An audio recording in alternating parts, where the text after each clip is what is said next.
hello guys মই হলো প্ৰণৱ আৰু আপোনালোকে চাই আছে পিকেডিএন ব্লগ তো আজি হল নৱমী তো নৱমীৰ দিনা আহিল মৌমিতা বিলাসী পৰালে আৰু ইয়াক লৈ গলো প্ৰথমে মই গৌৰাং নগৰ তাতে মোৰ সৰু কালৰ ফাৰ্ষ্ট পূজা আৰু মা আৰু দেউতাই তাতে ওপেনিং কৰা পূজা আজি মা নাই বহুত মিস কৰি আছো তো ভাবিলো নহয় ইয়াক যি ঠাই আছে তাতে লৈ যাও দেখাও ফাৰ্ষ্ট পূজা কত কৰিছিল আৰু তাৰে পিছত আহিলো ফামত দেউতাক লগ কৰিলো আৰু তাতে দখনা পিন্ধিব গলে মোক দখনা পিন্ধিলে কিছুমান ভিডিও ফটো লৈ কিনে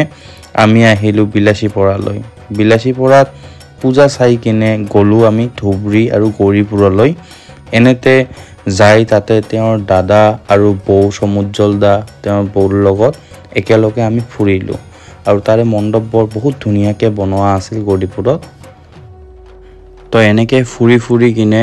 আমি গলো এখনৰ পৰা আন এখন মণ্ডপলৈ তো তাৰে যিমানখিনি ঠাই আছিল বহুত ধুনিয়াকে বনোৱা আছিল মণ্ডপবোৰ আৰু আপোনালোকে চাবই পাৰিছে তাৰ পিছত আৰু এটা মণ্ডপত গলো তাতে যাই কিনে যোনটো শিৱৰ লিংগ শিৱ ঠাকুৰ গোটেইখিনি যি বনোৱা আছিল বহুত ধুনিয়া আছিল তাৰ পিছত আমি খোৱা বোৱা কৰি কিনে মই উভতি আহিলো বিলাসী পৰালৈ ৰাতি 11টা বাজিলে তেতিয়া